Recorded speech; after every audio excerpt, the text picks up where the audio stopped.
El lunes 21 de abril cerró sin reportes de personas que pasaran a mejor vida por causas criminales. Con ya son 18 días sin incidentes similares en abril y 92 en lo que va del año. Este resultado es atribuido a estrategias como el Plan Control Territorial y el régimen de excepción.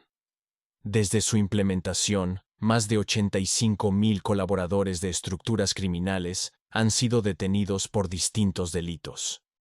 En más noticias recientes que están sucediendo ahora y que mañana aún saldrán en las noticias, pero que nos encargamos que tú estés informado en su debido momento. Gracias a la transmisión de este canal Tendencia Mundial, recuerda suscribirte para que estés bien informado y comparte esta noticia. Fue capturado en El Salvador un sujeto hondureño con historial por cobros indebidos, identificado como Eric Fernando Ramos Pineda. Gracias al trabajo coordinado entre la Policía Nacional y autoridades hondureñas, será expulsado a su país. El ministro Gustavo Villatoro recalcó que el país ya no es refugio para personas con cuentas pendientes, sin importar su origen. Ahora el ejemplo de un país seguro está recorriendo el mundo entero. Si te gustó esta información, regálame un like y suscríbete al canal. Ahora pasaremos con las noticias del día de hoy. El Vaticano anunció la muerte del Papa Francisco a sus 88 años de edad. El sumo pontífice estuvo más de una década frente a la Iglesia Católica. En días recientes presentó complicaciones de salud que lo llevaron a causarle la muerte. Veamos esta nota y venimos hablando de su legado. Habemus Papam. Convirtiéndose en el primer líder de la Iglesia Católica de origen latinoamericano, Jorge Mario Bergoglio, conocido como el Papa Francisco, estuvo al frente de la Iglesia Católica desde el año 2013, ocupando el máximo puesto durante 12 años. En los últimos meses, su salud decayó debido a una infección respiratoria, una neumonía bilateral y bronquitis, todo agravado por hipertensión arterial y diabetes tipo 2, algo que lo llevó a ser hospitalizado por 38 días. La Santa Sede anunció que este 21 de abril el Papa Francisco falleció a causa de un derrame cerebral que provocó un estado de coma y un colapso cardiovascular irreversible. Queridos hermanos y hermanas, con profundo dolor debo anunciar la muerte de nuestro Santo Padre Francisco. A las 7:35 de esta mañana, el obispo de Roma, Francisco, ha regresado a la casa del Padre. El sumo pontífice tuvo su última aparición este domingo de resurrección como parte del tradicional mensaje de Pascua. Buona Pascua. Demostrando que hasta su último día estuvo al servicio de Dios. Toda su vida estuvo dedicada al servicio del Señor y de su Iglesia. Él nos enseñó a vivir los valores del Evangelio con fidelidad, valentía y amor universal, especialmente hacia los más pobres y marginados. Su cuerpo será colocado en un ataúd sencillo de acuerdo a los deseos del Santo Papa y será enterrado en la Basílica de Santa María Mayor de Roma, rompiendo con la tradición de más de un siglo al no ser sepultado en el Vaticano. Esto es sin duda un hecho que deja al mundo, obviamente, de la Iglesia Católica de luto y representa también un papa que estuvo muy cercano, incluso en la pandemia, de la feligresía y que ha dejado un legado impresionante a nivel mundial. René, desde el punto de vista de la sociología y desde su experiencia, por supuesto, al analizar este tipo de hechos, ¿qué legado deja el Papa Francisco en el mundo? Mira, en primer lugar hay que decir que en el caso del Papa Francisco, esta es una muerte que no tiene ateo. O sea, no importa la religión que se profese, obviamente el planeta está de luto porque estamos frente a un Papa que desde los primeros días demostró que había llegado a romper los moldes. Esos moldes tradicionales de la Iglesia Católica. Bueno, el hecho mismo, ¿no?, del nombre, cuando él escoge el nombre, el Papa Francisco lo hace en honor a San Francisco de Asís. Sí. Entonces, desde ese momento, él deja una línea y un legado que tiene que ver con la identificación de la iglesia, de la Iglesia Católica particularmente, con los pobres. Es más, él dijo en una de sus primeras declaraciones, él dijo que él quería formar pastores con olor a oveja. ¿Qué significa esto? Significa acercar a eso que se había convertido en algo muy etéreo, acercar la iglesia, acercar a los sacerdotes, ¿verdad?, a la gente y sobre todo a la gente más necesitada. Él escribió o dejó como legado 3 encíclicas que se constituyen en una verdadera revolución al interior de la Iglesia Católica. Es más, ¿no?, en Argentina se habla del Papa Francisco y se hace referencia a la Revolución Francisco. No solo el hecho de identificarse más con los pobres, sino que tener precisamente una posición que bien podríamos definir como tratar de que toda la Biblia se convierta en un texto más pedestre, en un texto más mundano. ¿En qué sentido? En el sentido de que la gente encuentre en la Biblia no expresiones abstractas, sino que algo que le permita comprender la realidad en la que vive y construirse interiormente, ¿verdad?, como una mejor persona. Por eso una de sus otras encíclicas tiene que ver con la fe, ¿no? Y cuando uno lee esta fe, que él le llama, es la encíclica sobre la luz de la fe, él lleva muy cerca el concepto de fe al concepto de convicción. Y es ahí donde él empieza a romper los moldes, pues, porque es como decirte que tú como católico no te vas a mover dentro de la iglesia ni vas a asumir como tuyo los valores cristianos por un acto de fe, sino que por un acto de convicción. Eso se reflejó posteriormente en toda la forma en cómo él llevó a cabo toda su gestión. Estamos hablando de 12 años, 12 años muy cercanos a la gente, 12 años que incluso para América Latina lo hacen el Papa más entrañable, independientemente de la religión que tú profeses. Y en el caso particular de El Salvador, hay que decir que es el Papa Francisco el que prácticamente mueve los últimos hilos para que nuestro Monseñor Romero sea beatificado.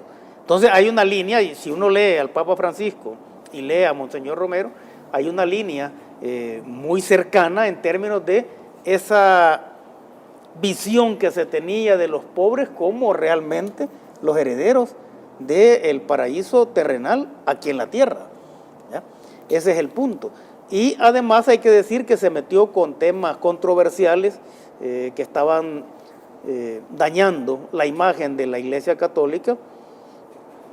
Por ejemplo, cuando se mete con la cuestión del aborto, con la cuestión de la homosexualidad y sobre todo, y esto causa un terremoto al interior de la Iglesia Católica, cuando se mete también con los casos del abuso sexual. Correcto. Entonces estamos hablando de un papa humano, un papa cercano a la gente, un papa incluso que recibió, si tú recuerdas, a Nayib Bukele cuando todavía era alcalde de San Salvador. Sí. Y digamos que, si lo queremos ver en términos simbólicos, yo creo que el Papa Francisco ya sabía o vio en Nayib que él iba a ser el que iba a venir a transformar este país, ¿no? Así que el legado es muy importante. Hay un desbloqueo de muchas acciones impropias de la iglesia. Y la frase que a mí más me gusta como legado del Papa Francisco es esa de pastores con olor a ovejas. A ovejas, correcto.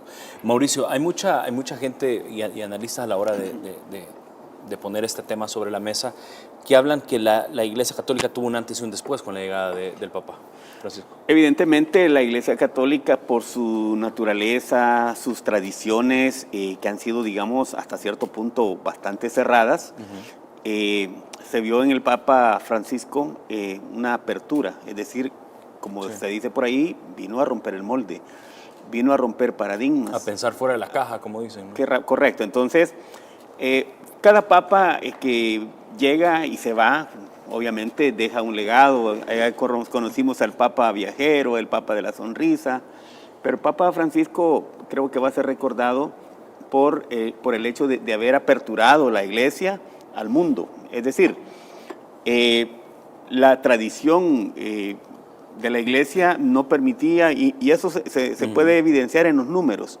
La iglesia católica en un momento dado empezó a perder muchos de sus feligreses. Sí. Entonces él, en primer lugar, hizo una lectura bien precisa, así como lo hizo el presidente aquí en El Salvador, hizo una lectura de un fenómeno.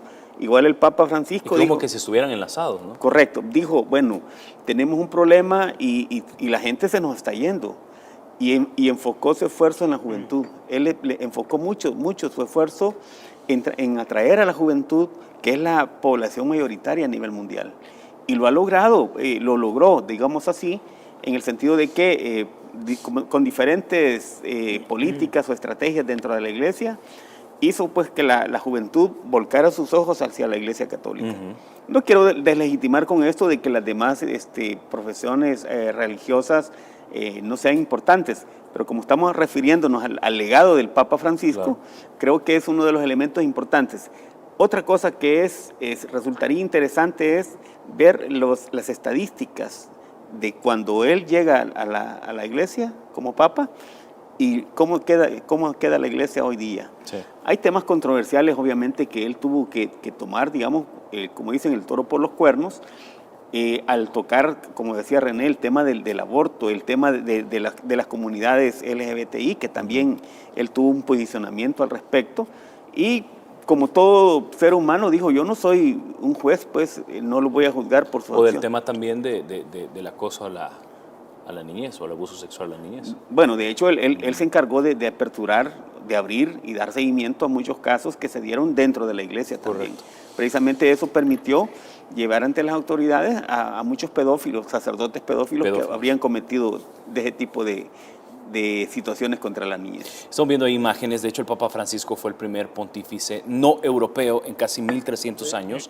y se destacó mucho por poner la dignidad humana de los excluidos en el centro de su discurso, de su acción, de su trabajo. Fue también el primero en elegir el nombre de Francisco, al santo de los pobres, cuyas enseñanzas sin duda inspiraron mucho al pontífice. Y decía el cardenal Kevin Farrell, nos enseñó a vivir los valores del Evangelio con fidelidad, valentía, amor universal, especialmente a favor de los más pobres y los más marginados. Y el hecho de hacer una iglesia diferente y que piensen precisamente fuera de la caja y hacer algo renovado, creo que más allá del tema de temas sensibles, creo yo que es parte del análisis medular. Sí. Es que mira, lo que hace el Papa Francisco es ponerle carne y hueso y ponerle un rostro a la iglesia. Y ese rostro y esa carne y esos huesos son los de las personas más desposeídas. Claro. Una característica muy interesante en el Papa Francisco es su radicalidad espiritual y su radicalidad también en términos del compromiso que él sentía con la gente.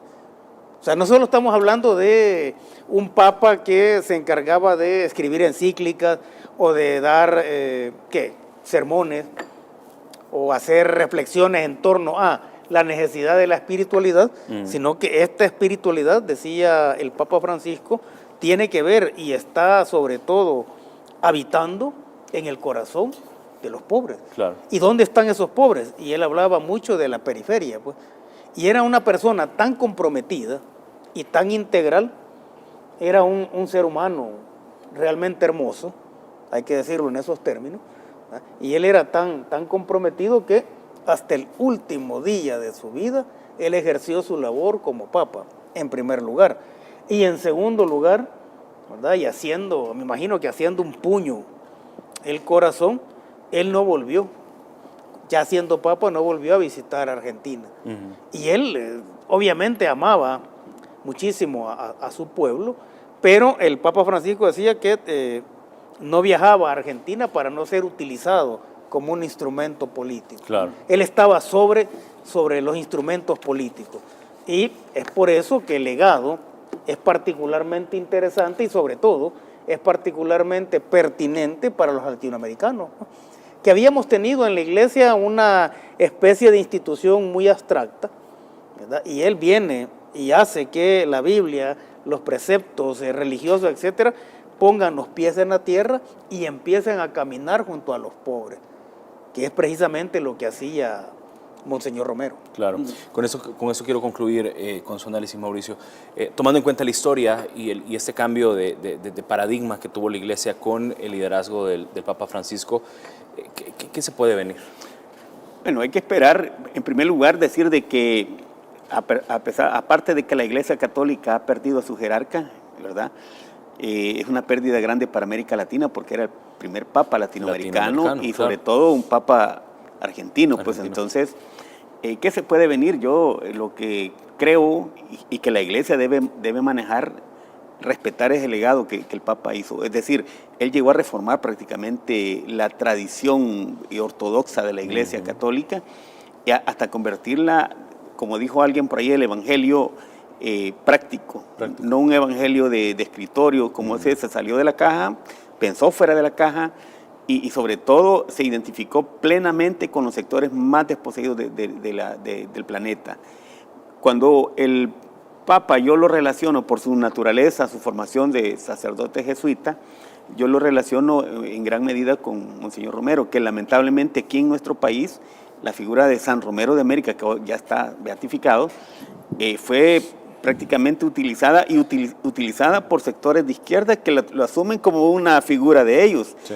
Eso, él fue muy cuidadoso, el hecho de no haberse dejado influenciar por ninguna de las ideologías que pudieran existir o posicionamientos ideológicos al respecto. Él simplemente hizo su labor pastoral, la llevó a ejecución, partiendo de la necesidad de la gente y la identificación con los sectores más desposeídos del planeta.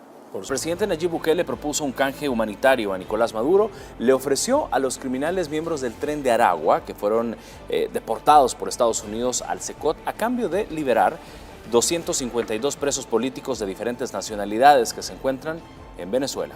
Una nota de contexto y venimos hablando de este tema.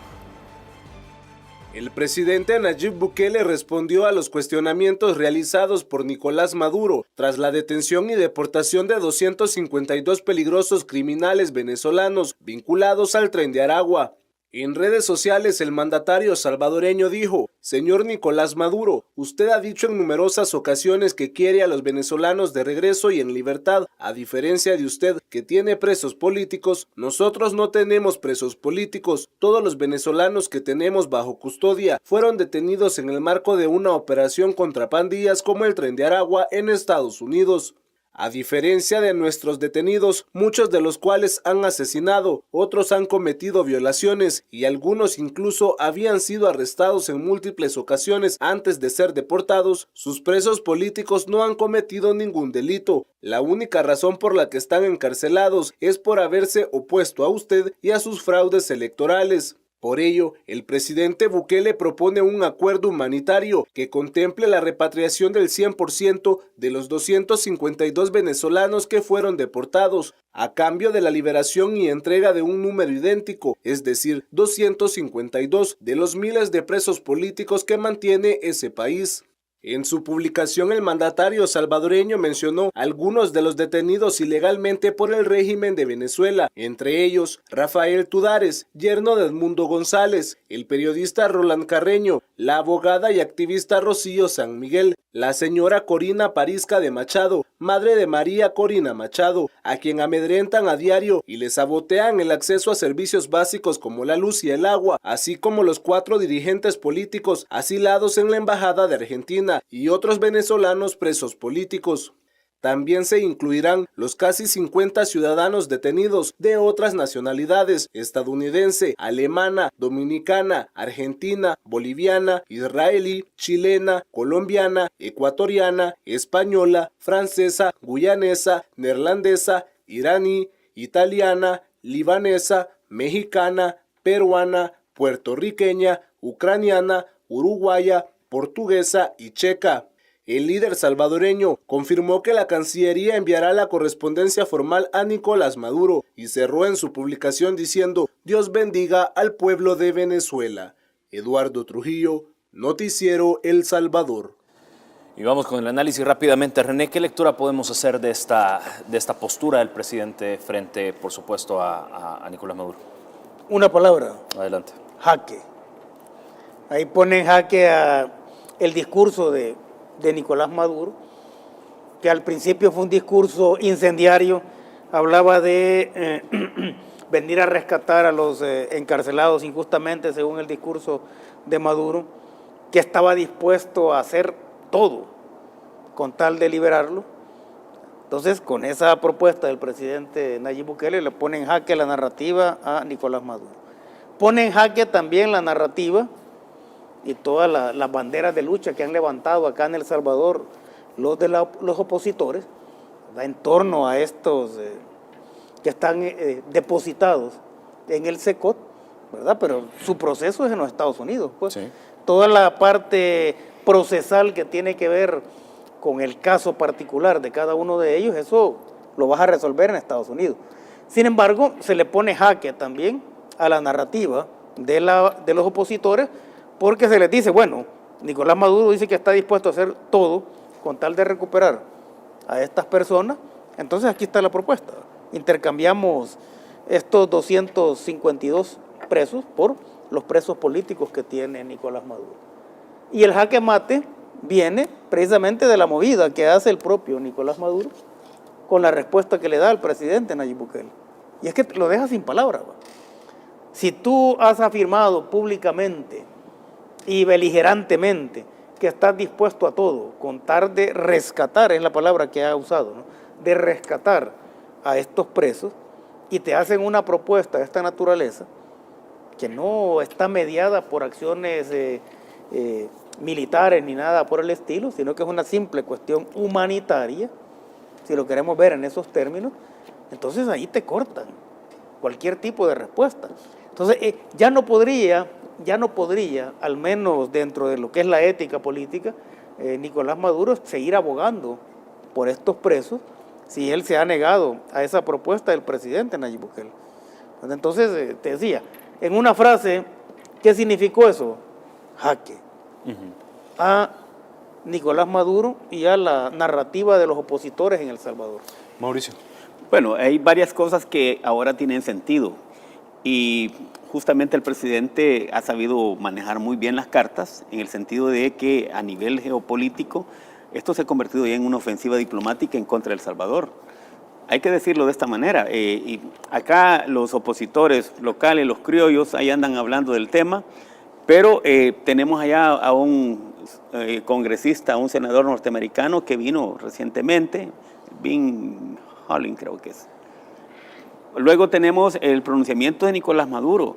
Y luego en la madrugada aparece Gustavo Petro hablando de lo mismo. Pero es que hay cosas que no se han dicho y yo me voy a permitir aclarar por qué razón el interés de Nicolás Maduro en tratar de llevarse a sus presos para allá.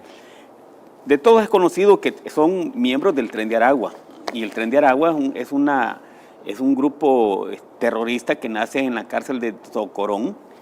Se convierte a su vez en un matrimonio de este grupo con los gobiernos a un principio de Hugo Chávez y luego la continuidad con Nicolás Maduro. ¿Qué es lo que se les vincula a ellos? En primer lugar, el tema de los privilegios que no se tienen en El Salvador, y aquí hagamos un símil. Cuando gobernaba el FMLN, las cárceles de El Salvador, digo porque yo trabajé para centros penales un tiempo, las cárceles en El Salvador se habían convertido en cualquier cosa. Ahí donde llegaban prostitutas, llegaban discotecas, llegaba de todo. Sí. ¿Qué es lo que pasa en Venezuela? Los privilegios que el sistema le da a los presos. Primero, tienen discotecas. Bueno, ellos están más avanzados que en El Salvador, como estábamos antes. Tienen piscinas, parques infantiles, casinos, restaurantes con terraza, bares, licorerías, cajeros automáticos, zoológico con pumas y jaguares. Dentro de las cárceles. Dentro de las cárceles. Entonces, esos privilegios aquí en El Salvador ya no existen. Claro. Existieron en los gobiernos de Arena y FMLN. Y el Tren de Aragua y las personas que están ahí detenidas en el SECOT están detenidas por diferentes delitos como extorsión, secuestro, trata de personas, tráfico de oro, que explotan oro en Venezuela, redes de prostitución, control de pasos fronterizos, homicidios, venta de armas, lavado de dinero y tráfico de estupefacientes. Entonces, ¿de qué estamos hablando? De un grupo protegido por el régimen de Venezuela. Y obviamente, como en El Salvador las cosas han cambiado, el CECOT es una cárcel muy dura, por cierto, de máxima seguridad, obviamente. Y es un modelo es un modelo penitenciario a seguir, correcto. Entonces, como no existen los privilegios, él quiere llevarse a sus protegidos, a las personas que diseminó por toda América Latina, porque hay que decirlo, el Tren de Aragua no solamente es Venezuela, no solamente está en Venezuela, está en Colombia, está en Perú, en Chile, en Argentina, en Uruguay, en Guatemala, en México y obviamente en Estados Unidos. Sí. Y es Estados Unidos donde les han puesto tope y obviamente los han capturado y los han mandado para acá. El acuerdo que El Salvador tuvo entre Bukele y Estados Unidos con Donald Trump, obviamente radica en eso. El Salvador ahora es un modelo que todos quieren imitar, que todos quieren tener cómo se hizo en El Salvador para poder erradicar hoy día, según datos oficiales, un 98% de las pandillas, y tener una cárcel de esa naturaleza, pues no la tienen ni los Estados Unidos. Entonces, ¿qué es lo que hace el gobierno norteamericano? Pedirle a El Salvador, téngame estos presos, nosotros vamos a pagar pues su manutención, que son $6 millones. Miren, yo sobre ese punto quiero matizarlo de esta manera. La oposición y algunos opositores radicales se han desbocado hablando de los $6 millones. No son $6 millones, son $10.000 millones. Es decir, hay que considerar que detrás de todo esto hay una negociación que tiene que ver con la población salvadoreña radicada en los Estados Unidos y que son los que cada año mandan un promedio de $10.000 millones en concepto de remesa. Entonces, claro, esta es una negociación del más alto nivel y que por ahí hemos escuchado a secretarios generales de partidos políticos fracasados queriendo tratar de leer algo que no existe, es decir, debieron haber hecho esto o lo otro. La agenda la maneja el presidente Bukele y el presidente Donald Trump, nadie más. Y ellos saben perfectamente los acuerdos a los que se han llegado. Lo importante de todo esto es el beneficio del cual va a ser sujeta pues, la población salvadoreña radicada en Estados Unidos. Totalmente. Vamos a irnos, no sé si quiere agregar algo. ¿Qué es lo que está detrás de esto, ¿no? ¿Cuál es el espíritu de la seguridad ciudadana o seguridad nacional desde la perspectiva de Nayib Bukele? La perspectiva de la víctima. Cuando Mauricio menciona todos los privilegios que tienen en las cárceles de Venezuela, que eran los que se tenían en las cárceles de El Salvador, allí es obviamente una perspectiva y una narrativa de los victimarios. O sea, no es posible que un criminal viva en mejores condiciones que la población promedio de tu país. Y honrada. Sí, y honrada.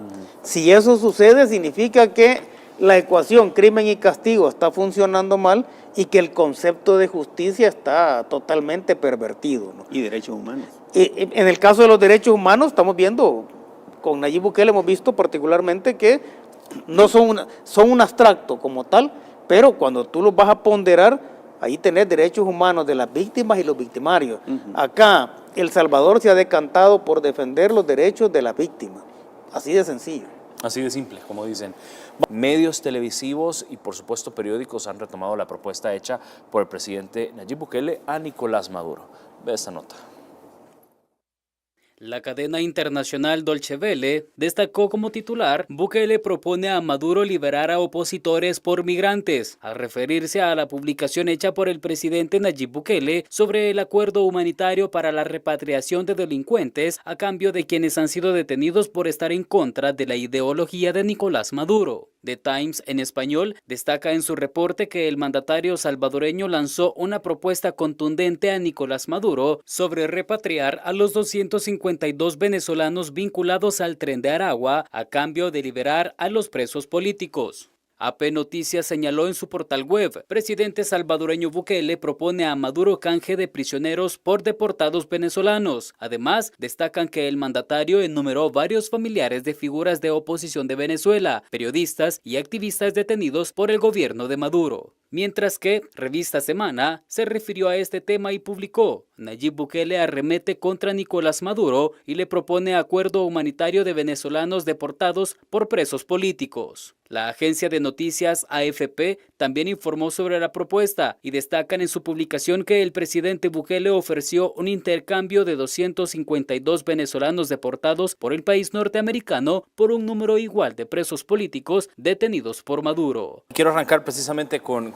Mauricio. ¿Cómo ve esta propuesta de liberar opositores políticos venezolanos de parte, por supuesto, del presidente Nayib Bukele a Maduro, y tomando en cuenta toda esta madera en diferentes titulares y noticias a nivel mundial? Es una jugada maestra que hace el presidente Bukele, dado que esto ya se internacionalizó, es decir, en el juego geopolítico, ya es una tendencia, diría, mundial de la propuesta que el presidente Bukele hace. Sí. Y la respuesta de Venezuela no la da Maduro, sino que la da el fiscal Tarek Saab, creo que es.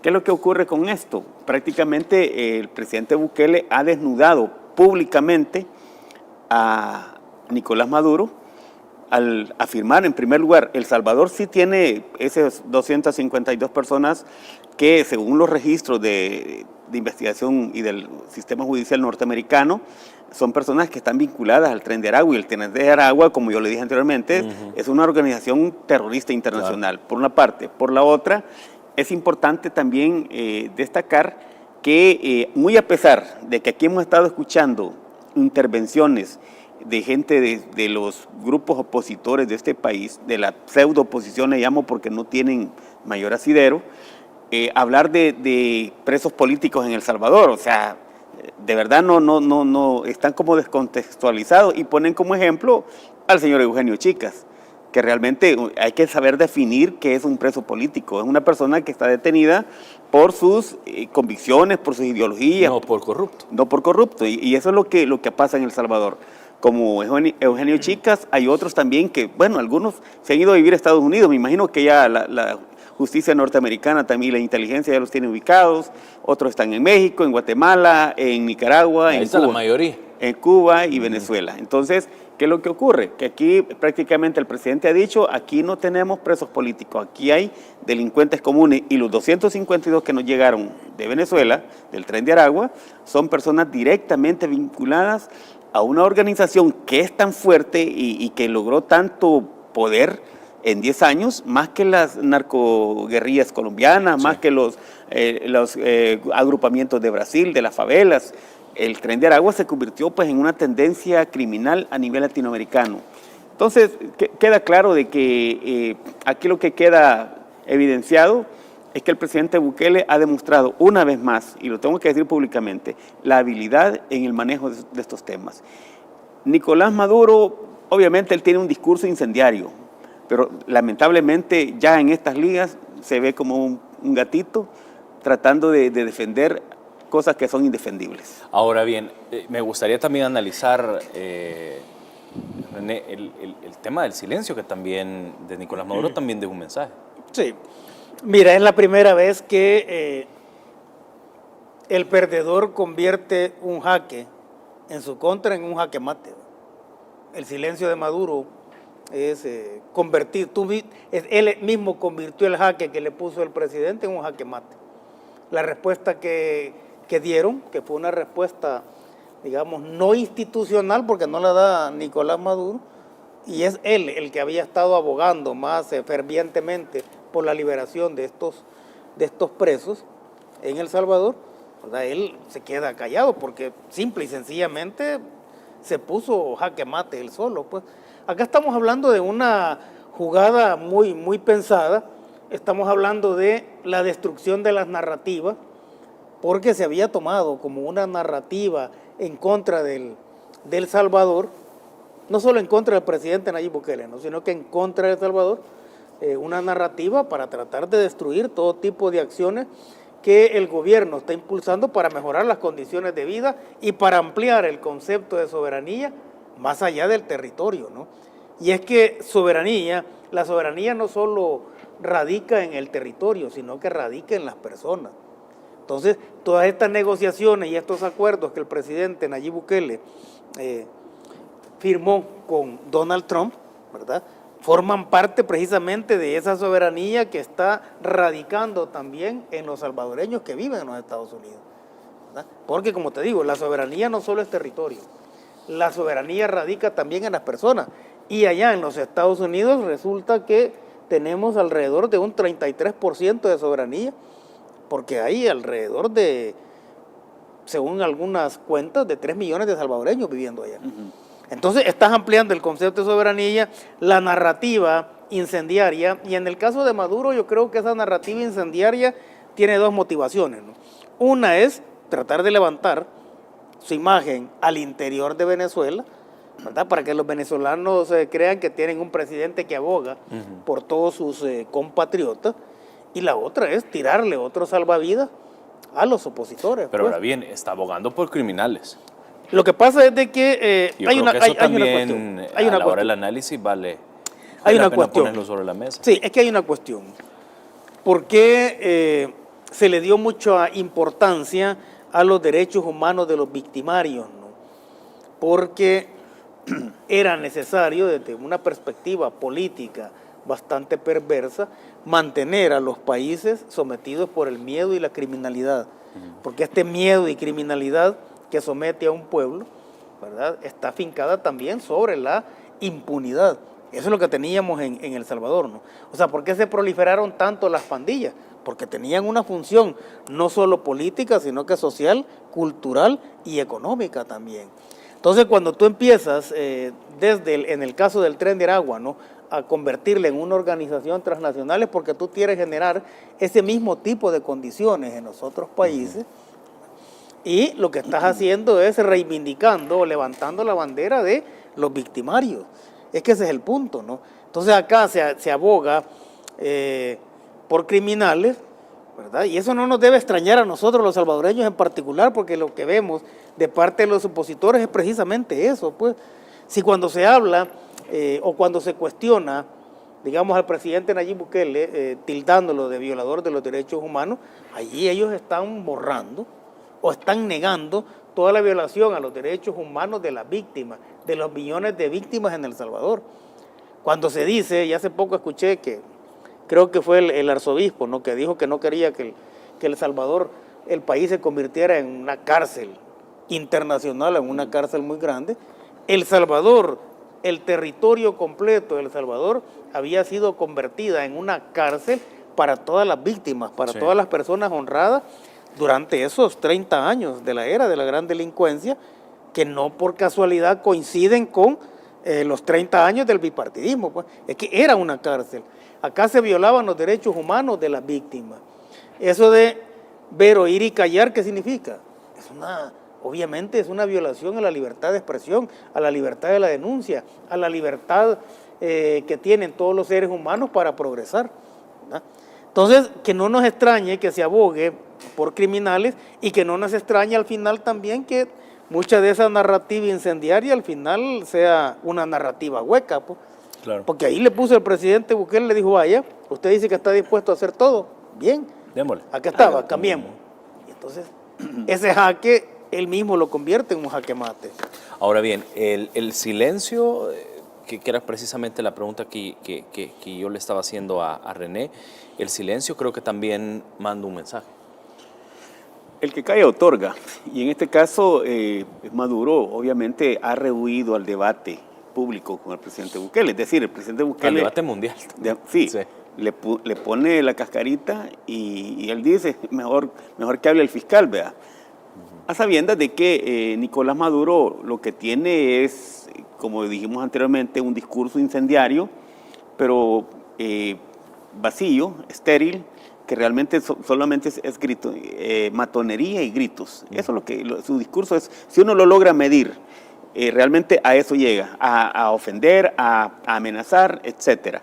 Ahora bien, una cosa que para los salvadoreños no nos debe de asustar, es el hecho de que hay una ofensiva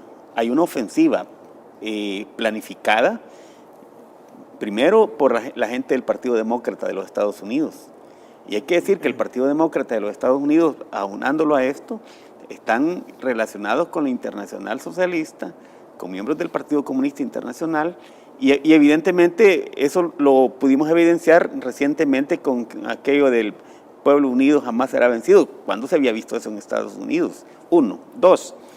En el centro de esta discusión están los 252 presos. Pero también hay que decir de que aunado a esto tenemos los pronunciamientos de Maduro, pero también tenemos los pronunciamientos de Petro en Colombia. Es como que todo estuviera orquestado. Está orquestado, pero hay una cosa que es bien importante. El presidente Bukele hábilmente se las ha hecho en 2 ocasiones en menos de una semana. La primera con el muchacho Kilmar Abrego, ¿verdad? Resulta ser que se habla de Kilmar Abrego y salen todos hablando que él era un inocente, un hombre de Maryland, un padre ejemplar, y los documentos oficiales del sistema judicial norteamericano dicen completamente lo contrario. 1. 2. En ese mismo escenario aparece Nicolás Maduro hablando de que él quiere liberar, quiere que sus presos estén en Venezuela. La pregunta es, ¿qué estaban haciendo en Estados Unidos? O fueron expulsados adrede o fueron expulsados por las mismas condiciones socioeconómicas de Venezuela, que son muy malas, por cierto. Lo digo muy malas porque yo tuve la oportunidad de estar en Venezuela y realmente es un país que no dan ganas de visitar. Ahora, de todo esto hay una situación que es bien importante dejar entrever, y ya lo explicaba yo, de que el Tren de Aragua es el brazo armado del Partido Socialista Unido de Venezuela. Son los guarimberos que ellos le llaman. Y aparte de eso, ellos están resumidos en una ecuación que está relacionada con el autoritarismo, el crimen organizado y la migración. Son 3 elementos como caldo de cultivo que utilizan estos agrupamientos para poderse mantener. Ahora, yo creo que El Salvador en este momento, el presidente está saliendo muy bien librado de esta situación, de esta controversia internacional, puesto que ha dejado contra las cuerdas a Maduro, que no ha tenido capacidad de reacción. Quisiéramos escuchar un discurso de Maduro, decir, esto vamos a hacer, o le tomo la palabra al presidente, cosa que es imposible, creo que es imposible que lo haga porque sabe... Que se pueda dar, claro. Sí, precisamente porque sabe que políticamente él se vería desgastado. Totalmente de acuerdo. Vamos a irnos a la pausa para seguir platicando de este tema. Ok, bueno, vamos, me dice producción que vamos de un solo. ¿Quería agregar algo? Sí. ¿Qué es lo que comprueba que estamos frente a una conspiración? Precisamente el comportamiento de estos congresistas demócratas. Chris Van Hollen. Sí. Bueno, pero se han sumado otros. Sí, 3. otros. Pero bien. Ahora, ¿cómo es posible que estos congresistas se hayan movilizado a El Salvador, ¿verdad?, para abogar por un preso? ¿Cuándo? ¿Verdad? Y no han hecho lo mismo por acercarse a los ciudadanos norteamericanos que están sumidos también en muchos problemas. Sí, una ¿no? crisis de Si es que violencia. si los votantes norteamericanos vieran a estos congresistas con ese tipo de esfuerzo, de encomio que han usado para abogar por Kilmar Jiménez, en el caso del salvadoreño, si ellos vieran el mismo tipo de comportamiento en sus distritos, allá en los Estados Unidos, te digo, los demócratas hubieran ganado las elecciones y hubieran arrasado tanto en el Senado como en el Congreso. Entonces tú dices, bueno, ¿y a qué viene tanto interés? ¿O por qué viene tanta situación que empieza con este congresista que viene, después con la actitud de Maduro, posteriormente se suma Petro y se están sumando otros? Entonces tú estás viendo que hay toda una conspiración, ¿verdad?, a nivel regional para destruir, ¿qué? Precisamente el oasis de seguridad ciudadana que se ha formado en El Salvador. Si es que no les conviene, pues, te digo, cualquiera, independientemente de la ideología que tenga, ¿verdad?, aplaudiría todo el esfuerzo y todos los logros que se han tenido en El Salvador, porque si El Salvador es un país seguro, y se está trabajando porque la región lo sea también, en eso se suman todos independientemente de la ideología. Claro, y tomando en cuenta también, y con esto estoy también a punto de terminar, tomando en cuenta que Nayib Bukele ha sido obviamente esa figura modelo de varios países del mundo Exacto. y donde obviamente sus ciudadanos han dicho, si eso está pasando en El Salvador, ¿por qué no está pasando en mis países? Por ejemplo? Exactamente. Hay una cosa que es importante dejarla clara, de que El Salvador, como decimos los sociólogos, genera una ruptura histórica, la historia reciente de El Salvador 2019 para acá. Las cosas se comienzan a hacer diferentes, la oposición política tradicional o criolla se ve reducida a su mínima expresión, Sí. y el 90% de la población sigue respaldando las medidas, las políticas impulsadas por el presidente Bukele en diferentes áreas.